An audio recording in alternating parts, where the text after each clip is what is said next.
On this episode of System Integrators Weekly, it's time to talk about what you can expect from Intel Arrow Lake launching this week, plus how you can win an Arrow Lake system of your own. All that and more on this episode of SI Weekly.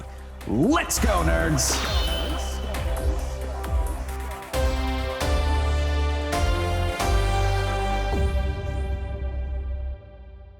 Hello, everyone, and welcome to SI Weekly. And it's exciting right now. Intel launching a new platform, a clean slate, new socket, all of that stuff. And that's happening this week. It is a big week. We've been waiting for this for a long time. And Intel has sort of been trudging through their mishap with 13th and 14th gen CPUs. That platform has really taken a beating, and so has their reputation. And for those of you who are on 13th and 14th gen, if you got your new BIOS update, you should be fine, the latest one. All that aside, this is a clean slate for them and a chance to start fresh, new platform, and I actually really like the approach they're making, which we'll talk about after I let you know this video is sponsored by VIP CDK Deals. The best place to go when you want to get yourself an OEM Windows license to get rid of that annoying watermark and unlock all the customization Windows has to offer. So instead of paying well over $100 for a retail version of Windows, you can get an OEM key for a fraction of the price. Plus, you can use my code BRAY25 to get a nice fat discount off of the already discounted price. Keep in mind that this is an OEM key that gets attached to this system and cannot be used with another one or if you change your hardware. Make sure you get the right key for your operating system. For more information on how to use CDK Deals, click the link in the description saying here's how it works, and I'll walk you through the whole thing. Thank you, CDK Deals, for continuing to support the channel. All right, before we get into the yapping, a few disclaimers, not as many though, because we're not really going to be looking at too many systems or anything, but this video being filmed for the week of the 21st of October, 2024. Any pricing and availability that you see here is subject to change, but that's really not what we're doing. We're not really looking at systems too much. Next one is you're going to hear opinions here. You're not just going to see facts on your screen. You're going to hear me chime in on it with my opinions, and that's okay. And if you disagree with them, that is also, of course, okay. And if you want to share your opinions, that is more than okay. Please do so politely in the comments below. I'd love to hear what you think about this because this is kind of a big deal. Next one is that this is not financial advice. I'm not a financial advisor. I'm not here talking to you as an individual and telling you what you should buy for your specific needs that I don't know. This is meant to be sort of a general look at usually system integrators, and in this case, an entirely new platform. So with that in mind, come to your own conclusions. I'm just trying to provide my take. And the final one is for those of you who are if you're sure you want to get a pre-built, more power to you. It is the best gateway to get into PC gaming, and if you want to, PC DIY. However, if you are on the fence as to whether you want to go pre-built or DIY, strongly consider DIY. There's a ton of resources out there, and it's a great way to save some money on your build or spend the same money but get more performance, because when you buy a pre-built, you spend extra money on that service of having it built for you, warranted, all of that stuff. Just something to consider. But if you are here just for pre-built stuff, this one's going to be a little bit more of a look at the parts that go into the pre-built, and specifically CPUs, and by extension, a little bit the motherboards. Now, I mentioned really quick how you could potentially win an Arrow Lake system. But I might be wrong on that. It might be two of them, not for one winner, but two. But that's just in case that we do the second one. But I know there's one system coming in for me to unbox and test on Thursday, the launch day of Arrow Lake CPUs. That's right, we're getting a system, and this was set up at the last minute. And it is with VRLA Tech. So we've been needing to get back to looking at their kind of systems. They are getting that thing out here on Thursday, real quick like. So that is super exciting. And then they want to give the thing away. Latest and greatest tech. This is not like, dust the old stuff off the shelf. We'll give that away for some quick PR. No. They want to give away one of these hot off the presses Core Ultra 7 systems. So this is going to be really exciting, and it's going to be, I'm going to stream that. I'm aiming for 6 p.m. Central on Thursday for that. 6 p.m. Central on Thursday, both here and on twitch.tv/Brayathorn. Then we may have another Core Ultra 200S system, one of these systems coming in from another SI, and that one's going to be a fun surprise for you guys. That one should be pretty shortly after, maybe a week later, something like that. we might be giving that one away too. So get subscribed so you don't miss any of this stuff. Okay. I'm not a huge channel, but these SIs, they want to get these systems into y'all's hands. So get subscribed, hit that like button. That's not going to help your chances. I just feel like maybe it's good karma. And set your schedule, 6 p.m. Central on Thursday. That it might change to 8 p.m. Central if I have any issues with like getting, I have to change everything here every time I do one of these. I currently have this giant green screen. I got to get rid of that to do. Anyway, we're going to be looking at Intel's own provided sort of presentation here. This is first party information. Now, why is that important? Well, what that means is that this is not from unbiased third parties. If you see any charts or anything like that, that's going to be directly from Intel. And that means that you should probably take it with a bit of a grain of salt. They're not exactly going to say that, oh, these suck, don't buy them. However, they were pretty candid about some pretty surprising things here, and I think you'll agree. Let's take a look at this slide right here so far. So this is called Arrow Lake, and for reference, you're going to have 13th and 14th gen were Raptor Lake and then Raptor Lake Refresh, respectively. With Arrow Lake launching on Thursday, the 24th of October, 2024, I guess I should be specific. These are kind of their goals, right? They actually, surprisingly, focused on efficiency. Now, to give you some context on this, Intel has typically been the shove power into it, run it hot. If you're not hitting 100 degrees Celsius, you're not getting full performance kind of company for quite a long time. And the only company that's been focusing on efficiency, it seems, has been AMD. And in the tech space on YouTube and other content platforms, us tech reviewers, tech people have been yelling at Intel for quite a long time to please just pull it back a bit. Like, that's too much heat. It's too much, it's like too much power, too much heat. Chill a bit. But then we turn around and say, okay, but it's at the top of the charts for this or that. Intel has sort of been on top of the charts they're up there for gaming, and in some games they are at the top of the charts, but only a few. Whereas, like, say, AMD's X3D chips, like the 7800 X3D, before that the 5800 X3D, were at the top for gaming. Fun fact, just because Intel is launching their new CPUs on Thursday, we're probably going to see some kind of announcement from AMD right before that, or right around that time, for when they're going to launch the 9800 X3D, to let everybody know, like, hey, you could buy that.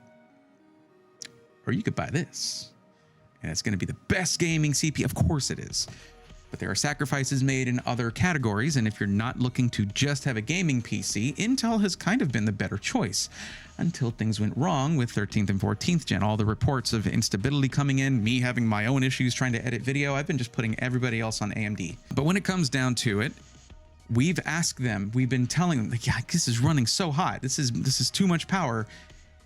And there had been issues because of that. Well, now, Intel's announcement on the 10th showed, hey, we want to reduce package power by 40%, deliver greater than 15% generational multi-threaded performance, remember that, while maintaining gaming performance. This is very important. So what does that mean? That means what they're telling us. You're not going to see an uptick in gaming performance from Raptor Lake Refresh. When that first came out, there was some negativity based around that, where it's like, if it's not going to be faster for gaming, it sucks. Gaming is not the only thing you can do with a PC, okay? And if you can maintain the same performance or similar for nearly half the power, that is advancing the technology. They finally have said, you know what, we're going to focus on that. And then people complained. Not too many, thankfully. And there have been quite a few of my tech content creator contemporaries out there who have been like, no, this is good. This is a good thing. But they have to say it like they're walking on eggshells, because there might be some vitriol around the fact that it's not going to beat the 9800 X3D. Of course it's not. But you have to remember that the 9800 X3D, unless this announcement and this CPU has some really big surprises to it, it's a one-trick pony. And what you get with Intel is a more well-rounded CPU. Now, underneath that, expand AI acceleration to enthusiasts, integrate Xe-LPG for latest media support. Now, this could be very useful if you're getting a non-F SKU and you're going to, it could have things to do for when it comes to media support. I'm not sure if they're referring to something like getting QuickSync in Adobe Premiere Pro, things like that, but it should have that, as long as you don't get an F SKU, on which we'll go over later. And reduce package temps by around 10 degrees Celsius while gaming. That is a lot of degrees Celsius. That's great to be able to maintain gaming performance and be 10 Celsius, around 10 Celsius cooler. I would love that. So let's continue on here. And there's a lot of stuff here. I can see how this might be a little intimidating for you. But one of the things that people are pretty excited about are that are enthusiasts that are really into this stuff are the E-cores, because supposedly, according to a video by Der Bauer, the E-cores could be near the performance of 12th gen performance cores. And these are efficiency cores. Pretty interesting. And apparently overclocking your E-cores is going to make for some very interesting performance increases, which we're going to have to look. We're going to see this week. Embargoes will lift, and we'll see first, third-party reviews coming out from trusted sources, unbiased sources, and I'm looking forward to that. So what you have here is a continuation of Intel's hybrid architecture, okay, where you have performance cores and efficiency cores, but that's where the similarities kind of end. And I'm not going to go into too much of this stuff, okay? You're going to have performance cores and efficiency cores. You got that. That's done. But what is really important here is you're seeing a lot of the performance gains are more in the E-cores. IPC means, okay, when you're looking at frequencies, right? Like what would a 12900K could run up to 6 gigahertz, right? So what that tells you is the number of cycles, and IPC is instructions per cycle. So if you raise up the IPC, even if you drop down the frequency, you can still gain performance over previous generations. And we're looking at a 9% IPC uplift over previous gen versus Raptor Cove, okay, for those cores. So that's not a huge increase, but look at these efficiency cores. 32% IPC uplift is bananas. That is a huge improvement, and you can see why they kept parity, more or less, with gaming performance, according to their numbers, but got a huge uplift in multi-threaded applications. Now, what they're telling us here in general is that they're not just going with the basic display, sort of like the iGPU. It looks like they're really trying to beef up the iGPU in any non-F SKU, which we're going to look at those SKUs here in a minute. I'm not opposed to this, and that can only help with what I'm concerned with, which is QuickSync for video editing. Now, this is what I was talking about, where I was talking about being a difference in how it's built. So typically, forever, Intel has been had a monolithic die, which just one piece of silicon. Instead, now they've gone with chiplets. Oh, I'm sorry. Did I say chiplets? I meant tiles. Tiles. That's what it is. It's definitely not chiplets, because that's AMD, and Intel would never copy AMD. Basically, you actually do have a filler tile here, because I guess they couldn't quite get couldn't quite hit a Tetris here, but you have it split up with like the little GPU tile, if there is one, if it's not an F SKU. Your system on chip tile here. Here's the integrated heat spreader. That's what IHS stands for. There's your IO tile. So it's like communication tile, okay, to connect to everything. And then your compute tile, which is the largest one here. It's going to have your performance cores and efficiency cores. And if you have a high enough resolution on what we're watching here, what we're looking at here, you can kind of see that we'll probably get a closer up look. You can see that there are larger ones here and smaller ones here. So that's your performance and efficiency cores, depending on how it's grouped up. And then underneath that, you have the base tile that interconnects everything, and then the package. So now it is a tile-based design, and they basically have to get really fast interconnect in between them, things like that. But yeah, it's similar-ish to what AMD has been doing with Ryzen since the beginning. Now, here we get to see the actual product stack, and this, of course, I know you will be interested in. So let's take a look at what they have in store for us. Get it? Because they're going to be selling them. Okay, So we have 5 CPUs in the product stack that are launching on the 24th.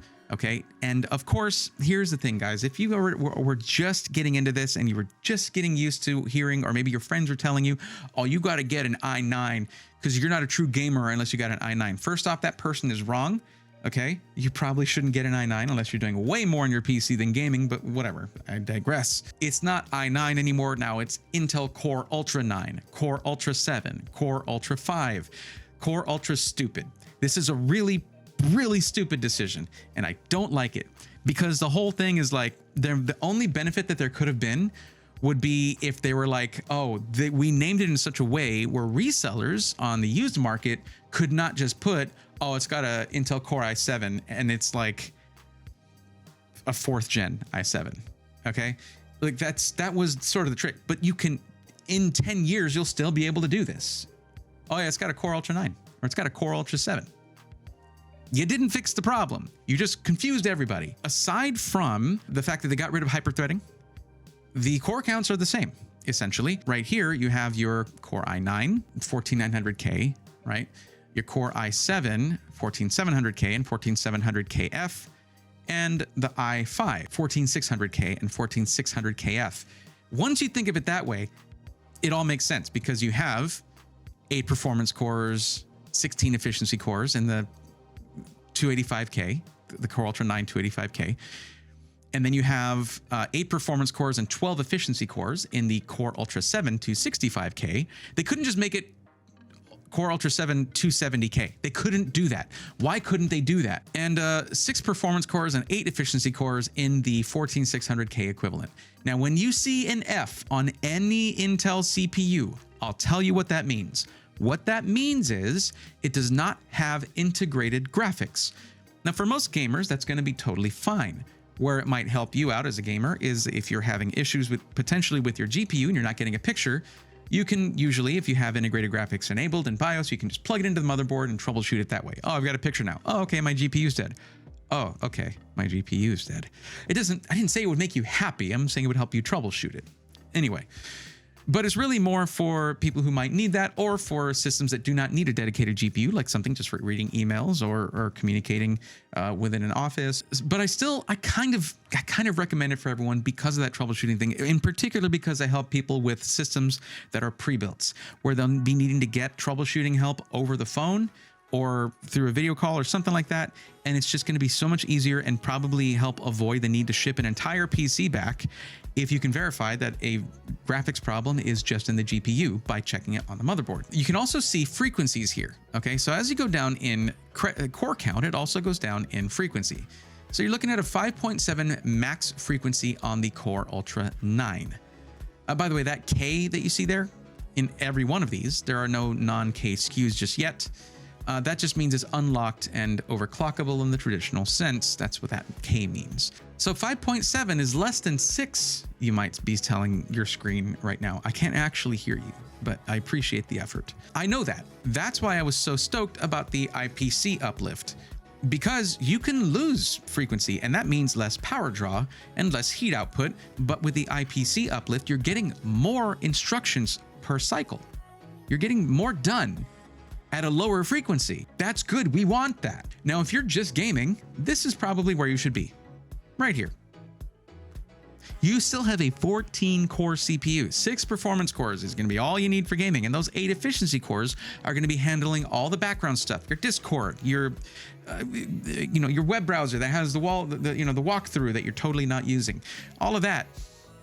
That's going to be through those E-cores. It's actually even great for streaming. I mean, that's 14 cores. It can handle gaming, streaming, all that stuff. But if you're really concerned about that and you really want to start getting into some content creation or anything like that, you can look at the Core Ultra 7 265K. And if you're going to be doing anything content creation and you get an F SKU, I'm personally mad at you as an individual. Don't do that. You get the non-F SKU if you're going to be doing even the lightest video editing, okay? Because that might turn into serious video editing down the road. Now, this is where we need to start taking this with a grain of salt. Also, why are all of these dudes bald like me? Why are they all trying to copy my style?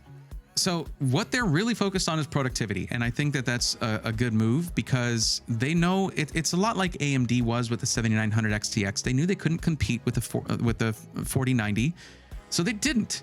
And that's a great GPU. The 7900 XTX is the fastest GPU you can get other than the 4090. Here, they know they're not going to be able to compete with the 9800 X3D, and they've openly said so. So, but that again, that is a one-trick pony, and it might not be a massive margin, or it might be. We'll probably find out pretty soon, but this says Arrow Lake halves productivity, power consumption, and these are all, how did I miss this before? These are all synthetic benchmarks, except for the Zoom call, which apparently only uses 40% of the power consumption. How much were Intel 14900Ks using in Zoom calls? This is where we need to take everything with that big grain of salt I was talking about, because you start seeing comparisons with other CPUs. However, we're seeing some cases where they're showing that they lose. They're losing to the AMD 9950X right here by 3% over the 14900K, so it's not a huge margin. But then, of course, they put that in there and it gives a little credence to the rest of these. And again, these are all synthetic benchmarks. The story here is that, hey, we're going to beat the 9950X. Good, without using a ton of power, even better. Okay. Also, they're not going to have any stupid core parking on a non-3D V-Cache chip AMD. What the hell was that about? Let's see where the slide changes here. Oh, it's more of these.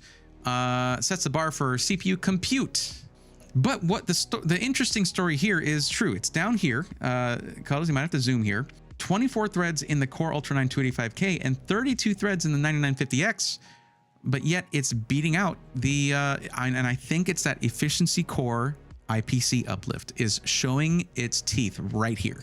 So this right here is what I was talking about with the actual tile-based die here, and this is your compute die here. So you have your performance cores here and your efficiency cores all lined up in a nice row, or a couple of them right here. Now, one thing that I haven't really talked about too much in this launch is the new socket. So if you have 12th, 13th, or 14th gen Intel, I do have bad news for you. For 13th and 14th gen Intel, you're used to that by now, and I apologize for that. But yeah, these are not going to work with your current CPU socket. That is socket LGA 1700, and the new socket is LGA 1851. 1851. Did you need that one pin so much? You just got to add another syllable to all the times we're going to have to say it in the future? Yeah. But yeah, so there's going to be new motherboards. Z890 motherboards. I guess B860 motherboards as well. Though they're all talking about the Z891s. And good Lord, they're really, really expensive. But there's going to be some that are more reasonable. It's just motherboard pricing has been going crazy. Asus is out there with their $1,500 Maximus Ultra Instinct, whatever. That's the thing about early adoption. You pay more and you deal with any rough BIOS nonsense before they refine things, which of course don't refine things before launching them, guys. Take the example from AMD. Wait a month to put out the good Aegisa. Well, that's an AMD specific term, but wait a month to make them run well. That'll get you the good reviews a month after launch. So the one giant leap they're talking about in gaming performance is not a leap forward. It's kind of a leap sideways to the side where it's using a lot less power. Okay. But what they're showing here is a lot of these games are on par. Like you got Far Cry 6 where it loses performance, but nobody cares about Far Cry 6. So games people care about more, Black Myth Wukong, Civ 6, I guess, Cyberpunk, there are still people playing it. Warhammer Space Marines 2 is a big one right now, and you have a 4% increase in performance. Slash's gaming power. Are you noticing the theme here? Now, slashing power. Why is that important? Well, for one thing, like it or not, NVIDIA is the most popular company for graphics cards, and they're not shying away from using a lot of system power. The 5090 is expected to be a 600-watt card. Now, that's one thing. And then consider people like me who live in Texas, where it is hot 80% of the year, And our poor air conditioning systems can only do so much. My room gets hot. I'm running a 14900K and a 4090 in this system. It is a sauna in this room, even with central air, blasting cold air in here. Whatever power you use doesn't just disappear when your cooler does its job. Your fans are blowing that out into your atmosphere. So it can get pretty uncomfortable if you don't have amazing cooling in your room. Cutting half the power, that's putting out a lot less heat from the CPU into your room. That's a very practical thing. There are some people who actually really need to consider that kind of thing. Just a lot of things to consider. And also there's just the longevity of it. The fact that you won't necessarily need to go with a 420 millimeter AIO to cool a 14900K. Now you'll be able to go with a 360 or even a 280. Now here's where we see the stuff that I'm really interested in here. So faster render times and hardware support for professional codecs. Okay, top tier performance for creators.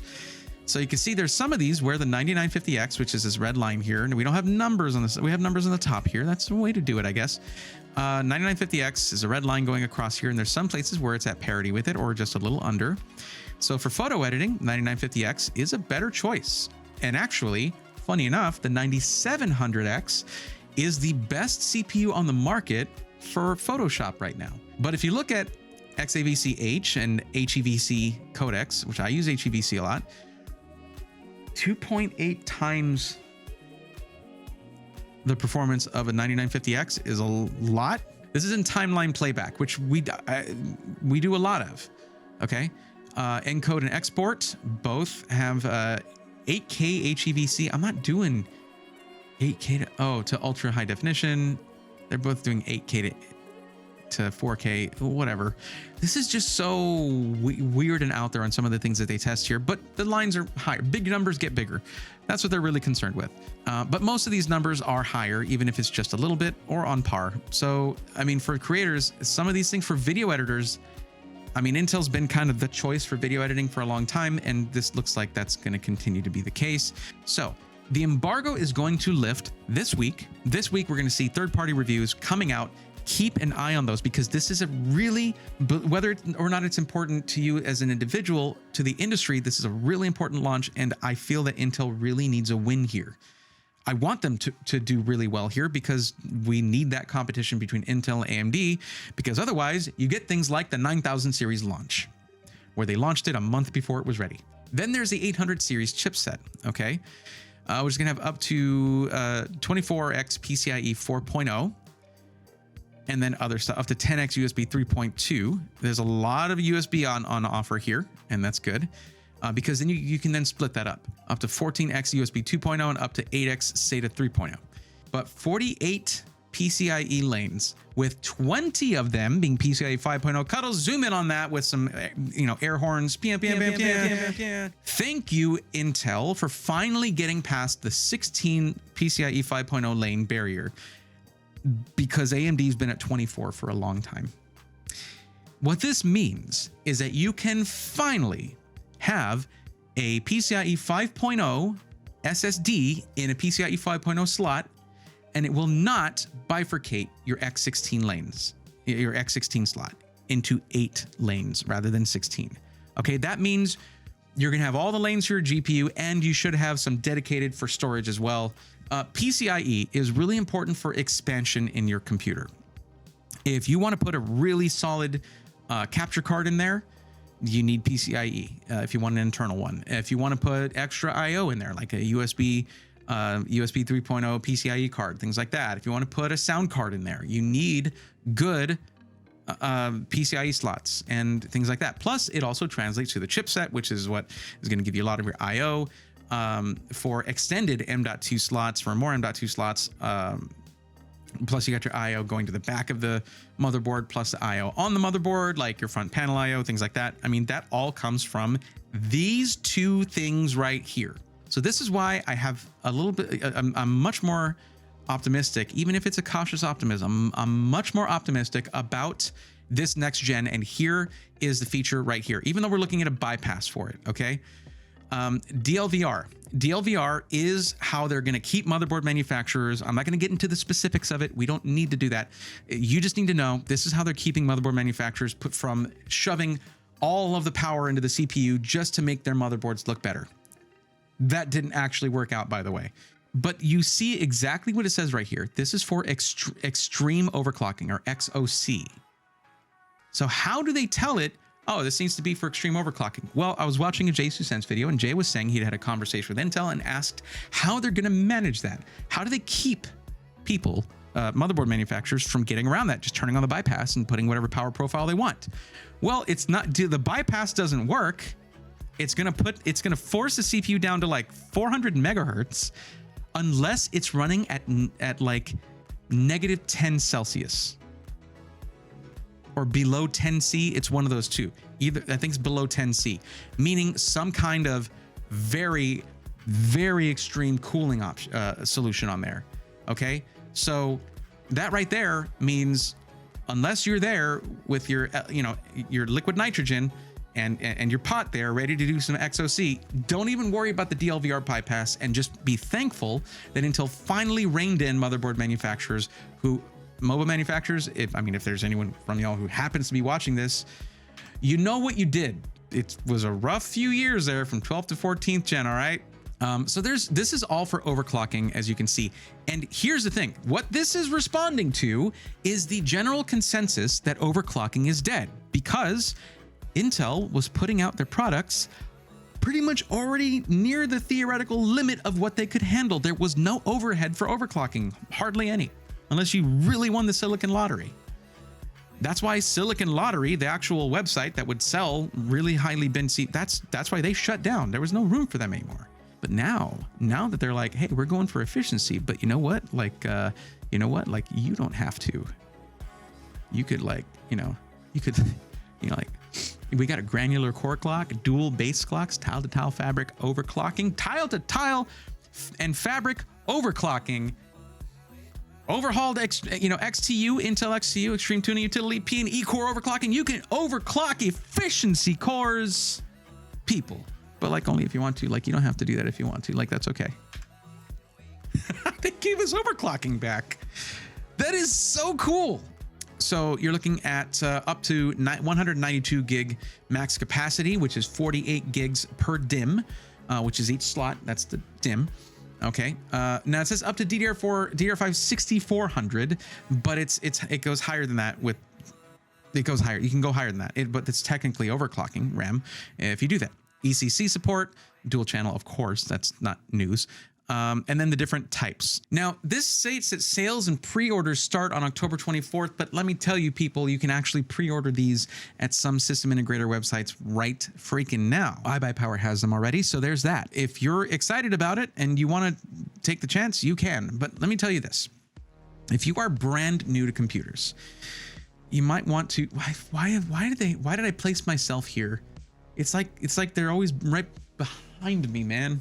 Anyway, if you're brand new to PCs, then getting in on a new technology right off the bat, that's an early adopter thing. That's where you could be signing yourself up for something that you're not quite ready for if there's a lot of issues. If you're getting a pre-built, thankfully, that should be taken care of by the tech support and warranty that you get from the SI. But if you're building yourself, think about it before you buy the latest and greatest stuff. Particularly because when this stuff launches, it usually means the previous gen goes down in price. Keep that in mind. Also, if you're strictly looking for a gaming PC CPU, well, like I said, this week we're probably looking at an announcement from AMD to take the attention back from Intel.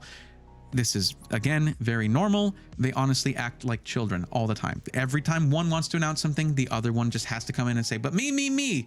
NVIDIA does it too, AMD and Intel do it. It is just adorable. I just wanted to show this breakdown as well real quick. This right here, the screen, if you want to just like pause and take a quick look at this will give you kind of a breakdown of all the different things other than the one that we already saw, but this is going to give you more information like E-core max turbo frequencies, which have gone up to 4.6 gigahertz. That's really impressive.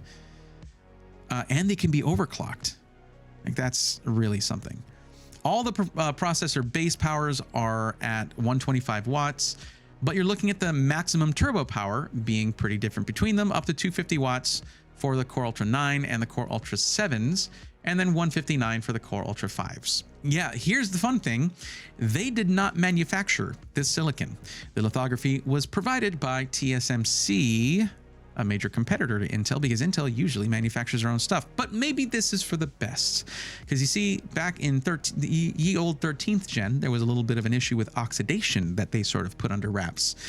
So while they figure all that stuff out, I would sure love it for them to get some really nice quality 3 nanometer process lithography done by TSMC. Yeah, that's it. This is all just a bunch of specs. I'll link this as well. This is my comparison here. I'll link this as well if I can in the description below if you want to check that out, because I think it's interesting.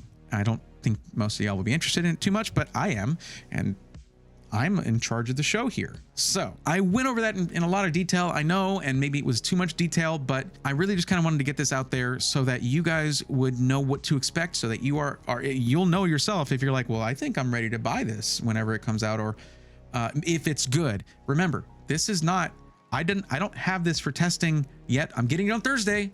Don't forget to be here, hopefully at 6 p.m. Central, right here, and on twitch.tv/Breathorn, as you see right there on the name. That PC is going to be given away. It's probably not going to be like an instant during that stream kind of giveaway. We're going to be launching the giveaway then, but you're going to want to see it.